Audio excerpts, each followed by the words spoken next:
Alors vous tournez le miraculé, vous prenez les intégristes, le Front National à la figure. Ouais, ils m'aiment pas là-bas, non. Parce que, en fait, ce que j'ai attaqué, c'est les marchands du temple, en fait. C'est pas les pauvres gens qui viennent essayer de se sauver en priant Dieu. Ça arrive parfois qu'il y a des miracles. D'ailleurs, on n'a jamais su si c'était des vrais miracles. Mais enfin, bon. Mais Lourdes m'a surtout surpris par le commerce qu'on y fait. Et ça, je trouve ça dégueulasse de dire à des pauvres malades, tiens, achète une médaille, achète une vierge qui dit bonjour.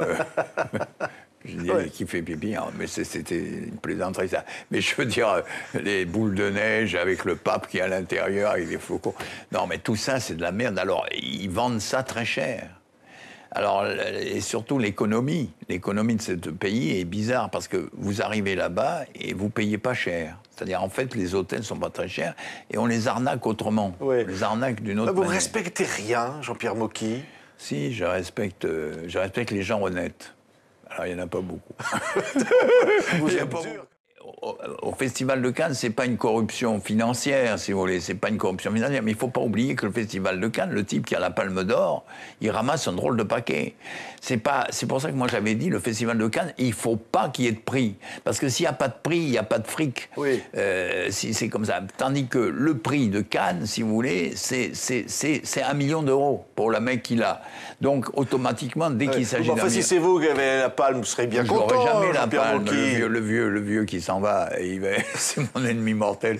Ce sont des ennemis, disons, en polémique. C'est pas mon ennemi, je vais pas lui tirer une balle dans la tête, mais si vous voulez, c'est intellectuel. C'est-à-dire, je supporte pas ces gens-là, parce qu'il y a des gens qui s'érigent ils choisissent des films, etc. Et moi, je peux pas participer à ça. C'est comme la légalité. C'est ça le problème. Est-ce que l'argent a détruit le cinéma français? Quand un acteur qui allait bouffer à la cantine étudiante, brusquement, il se retrouve avec 500 000 euros par film ou 800 000 euros, vous voyez un peu ce que ça fait comme différence. Et alors, il s'achète une Ferrari, après il s'achète une piscine, après il se tape une belle femme, et puis il est tué par l'argent. Beaucoup d'acteurs comme Dujardin et tous ces gens-là, ils font des films pour gagner du pognon. Je me suis engueulé avec Daniel Auteuil l'autre jour parce qu'il a fait 2 films, on dirait les mêmes. Ça n'a aucun intérêt. D'ailleurs, vous avez tourné avec Depardieu et Deneuve. Est-ce que pour des icônes comme ça, c'est pas dur de se voir vieillir? Si vous voulez, son problème à Deneuve, c'était son arrière-train. En fait, elle avait un arrière-train énorme. Et alors, il fallait toujours le cacher. Mais même une femme forte, c'est pas laid du tout. Catherine, son avantage, c'est qu'elle vieillit bien. Vous savez, moi, j'ai vécu avec des mannequins superbes. C'était des frigidaires. Brigitte Bardot, dans le livre, vous en parlez. Oui. Ah oui, et on a l'impression qu'à un moment donné, il aurait pu se passer quelque chose entre vous. Oui, parce que je l'ai connue, c'était une toute petite jeune fille. Elle avait 18 ans.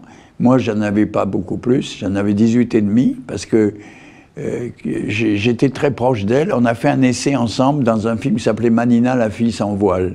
Et finalement, c'est pas moi qui ai joué son partenaire. C'est un autre mec qui a disparu de la circulation après. Mais c'est une fille avec laquelle je partage l'amour des animaux et actuellement je m'occupe de quelques SPA dont elle s'occupait. Par conséquent, on est très liés, je l'ai eu au téléphone. Elle pleurait au téléphone parce que j'étais un des rares à aller à l'enterrement de Bernadette Lafont, qui était sa bonne copine. Et elle m'avait appelé à ce sujet il n'y a pas longtemps. Et je l'aime beaucoup. Malgré qu'on la critique parce qu'elle est mariée avec... Bon, bref. Mais c'est une fille formidable, parce qu'elle s'occupe des animaux vraiment. C'est pas pour la galerie qu'elle a fait ça. Elle n'a pas fait ça pour se faire mousser. Elle aime vraiment les animaux. Véritable amour des animaux.